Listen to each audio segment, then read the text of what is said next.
All right, we have the developer update for January 2025. We are back with another developer event, and some might say it's pure nightmare fuel. Nice one. That's right, Freddy Krueger is getting a rework. And we've got you covered with everything to know about what's coming. Damn. Ryan is kind of going hard on this. All right, cool. The Nightmare. The Nightmare Freddy Krueger himself is one of the horror's most iconic slashers. So true. While he has proven himself to be a formidable foe for new players, he has begun to feel a little bit left behind in Dead by Daylight's current landscape. We are excited to help players rediscover the... That's a word? The macabre? I know what that means in German. Interesting. Joy of donning... What? What are we reading? Into the signature sweater and wreaking havoc? What? Like only Freddy can. These are insane sentences. We made several adjustments to his power, which should help Freddy feel like the dream demon he was always destined to be. Our philosophy is to make the dream world's presence affect survivors, even when they're awake, giving the nightmare a consistent threatening edge. Sure, so he has a power if he's woken up. Press active ability button to swap between Dream Snares and Dream Palace. W. So you have both now. That is really, really cool. I mean, that's something that a lot of people have suggested, and it makes a lot of sense. He's just a little bit on the weekend, so might as well give him both, right? This has been long requested. Yeah, with consistent access to two impactful abilities, the Nightmare can live up to his name by slowing survivors down and shattering them psychologically. Having the ability to quickly swap between powers has the added benefit of raising the killer's skill ceiling while providing him with two different tools to utilize and chase. Dream Snares now move. They move at 12 meters a second with a cooldown of 5. They can go through walls and upstairs, but not off ledges. So that is now a projectile that, that he can fire from him away. Skill has been added to Freddy in Dead by Daylight. Wow, you have to hitch it. That's crazy, no?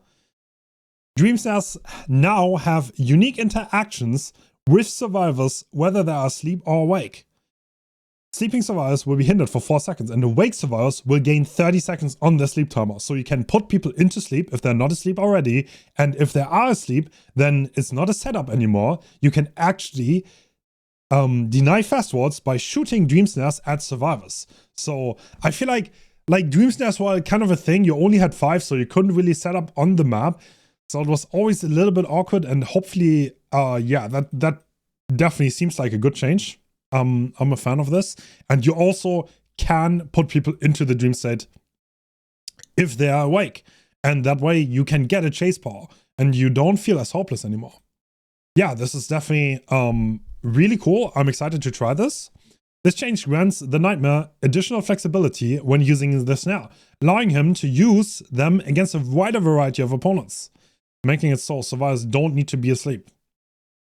Dream Palace can be triggered to explode in a geyser of blood. Dream Palace can be triggered to explode in a geyser of blood. The explosion occurs 1.5 seconds after activation with a 3-meter radius. When a sleeping survivor is hit, they become injured.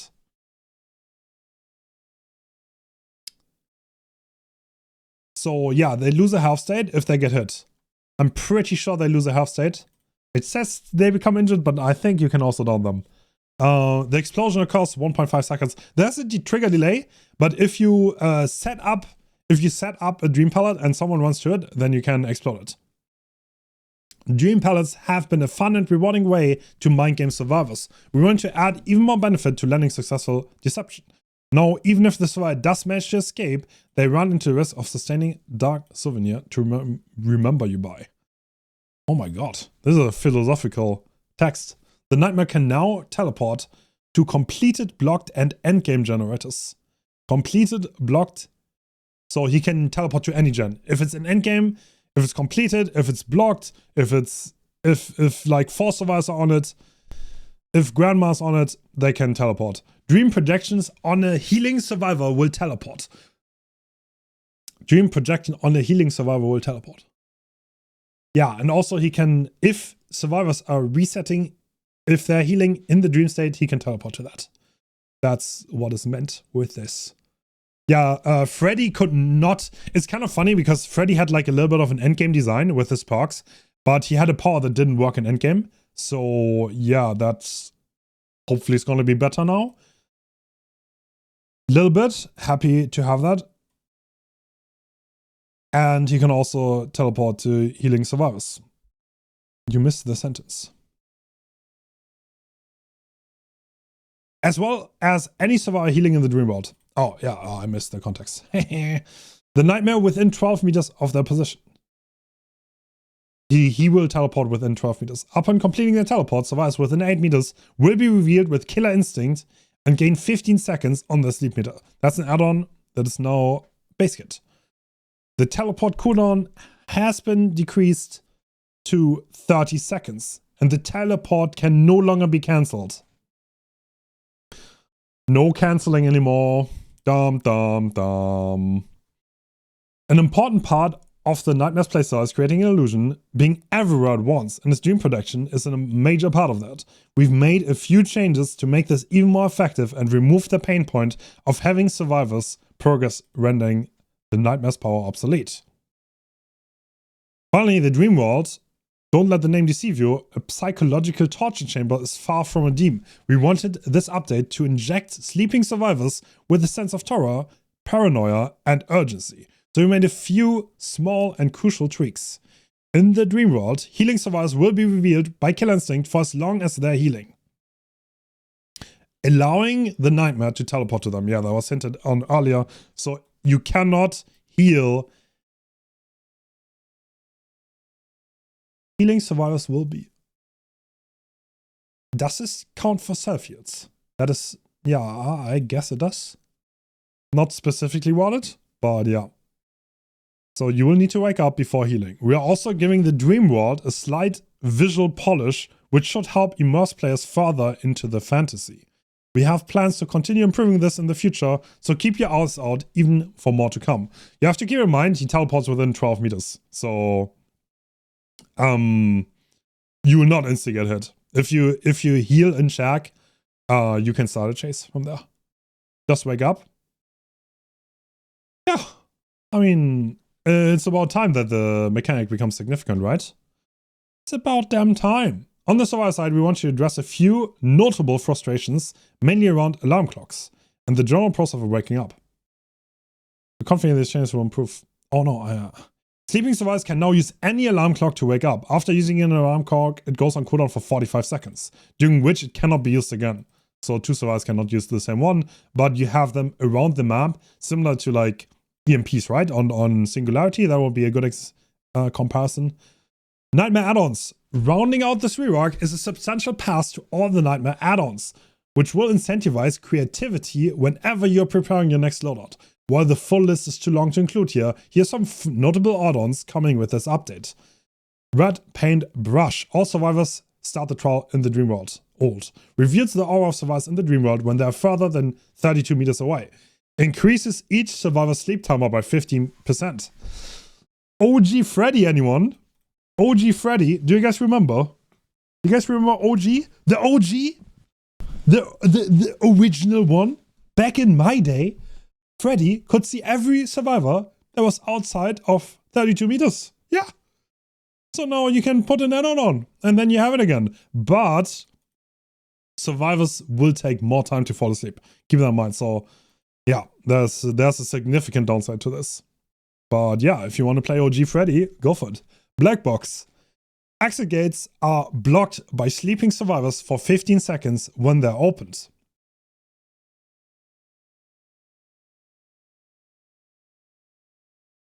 Sure, so they block after being opened. Small change. Swing chains. After using dream projection, block all walls within 60 meters for 6 seconds. Oh, okay, so after teleporting, that's a decent add-on, honestly. If you teleport to a gen that is like somewhere, they can't use the windows. Not bad, not bad. Alright, that is the Freddy change. There's a lot to unpack here. This is a big update. Obviously, Dream Snares and Dream Pallets, both now. Dream Pallets can explode. Dream Snares are projectiles now. Freddy cannot fake the teleport anymore, but he has a lower cooldown, which is a trade-off that I think is worth it, personally. Because, yeah, I think it's worth it. We will need to see. This is going to come to the public test build soon. Very, very interesting. And obviously being able to teleport to healing survivors, which means you will need to wake up after getting unlocked. You cannot straight heal. But yeah, interesting stuff. And we have more. Realm repeat prevention. To decrease realm repetition, we're implementing a realm prevention system, which will replace the existing map prevention system. If you're not familiar, there's a distinction between realms and maps. A realm is a unique world, generally drawn from the memories of a character and contorted into a nightmarish landscape by the entity. Yeah, so instead of maps, you will not get Macmillan twice. Cool. Map offerings not included. Deep Wound. While experienced players have grown familiar with the Deep Wound mechanic and mending, it has been a continuous source of confusion for new players. To help clarify things, we implemented a visual update similar to the anti-facecam bar. Yeah, I honestly like that because it was pretty awkward to see the bar because you need to look at the HUD. And if you're on chase, you don't want to look at the HUD. So that is pretty cool. Now you have it on your character, and mid chase, it's gonna be more obvious how much you can walk and when you have to run and when you can't walk anymore. This bar will be a lot easier to track. We've also reduced the blood splatter and darkening effects that appear when you're in Deep Wound. So less severe darkening and blood on the screen. So that's good, and that's gonna make a lot of people happy. 3 character trials. Dead by Daylight is a massive and growing roster of characters. To make matters even more complex, each character brings 3 unique perks into the game, with killers having an additional power to learn and master. It can be especially tricky to gauge which characters might suit your preferred playstyle. Long-time players may even remember specific offerings. Dude, I still have splinters that let you play as a killer that you didn't own, giving you a taste of what they're capable of. Okay, that's so funny because with splinters, you played with no perks and no add-ons. Dude, whenever someone used the splinter, they guaranteed got bullied. Guaranteed. So I don't know about the giving you a taste what they're capable of. We're excited to be launching a new feature that will allow you to use a specific character for free during an event period, while in the event queue. Note that only select characters will be available, chosen at our discretion, but they will be accessible to everyone. Okay, so they will unlock certain... That would make sense for someone like Dracula on the Dracula Lights Out, right? I would have imagined, so maybe more of that. Or like Vecna for the cash shuffle, right? So I would imagine these kind of things, maybe? I mean, they're licensed, so yeah, let's see. So that's it for this PDB. So the big thing is obviously the Freddy Rework. Excited to try this. Looks promising. We need to see how strong it is in action, but definitely an upgrade. I can tell you that much already. So that's gonna be interesting.